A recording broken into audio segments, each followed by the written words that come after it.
नमस्कार मंडळी, मी Priya please kitchen तुमचं स्वागत आहे। वातावरण बघा किती छान झालेलं आहे। सकाळचे 9 वाजून गेलेले आहेत, 10 वाजत आलेले आहेत, तरी पण बघा वातावरण अजून धुकं दिसत आहे। चला तर आज रेसिपी आहे, सगळेजण म्हणतात की छोट्या कुकरमध्ये भात लावायचा कसा, आणि सोबत आपण करणार आहे शेवग्या शेंगाचा सांबार बघायचा आहे, ते पण मसूरची डाळ वापरून। इथं मी काय केलेलं आहे, एका डब्यामध्ये तांदूळ काढले, थोडंसं मीठ घालून छान असं हलवून ठेवलेलं आहे। आणि सोबत बघा एक छोटा डबा घेतलेला आहे, त्या डब्यामध्ये मसूरची डाळ साधारण 2 चमचे आहेत, त्यामध्ये एक शेवगे शेंगा आहे ते बारीक चिरून घेतलेले आहे।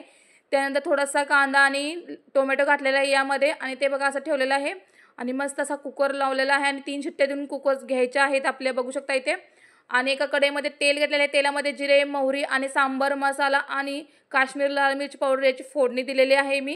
सोबत आले लसणाची थोडीशी पेस्ट घातलेली आहे मस्त असं, आणि नंतर शिजवलेले शेंगा आणि मसूरची डाळ एकत्र केलेले आहे, छान असं हलवून घेतलेलं आहे। बघा किती छान असं सांबार तयार झालेलं आहे। मी काय केलं, इकडे लहान मुलांना भात आणि त्यामध्ये थोडंसं सांबार जे केलं तर मगाशी तुम्हाला दाखवलं ते सेपरेट केलेलं आहे, त्यांना छोट्याशा वाटीमध्ये काढून त्यामध्ये परत मी चटणी ॲड केलेली आहे, म्हणजे कांदा लसूण मसाला, जेणेकरून आपल्याला तिखट खाता येईल आणि लहान मुलांना कमी तिखटामध्ये करायचं बघा।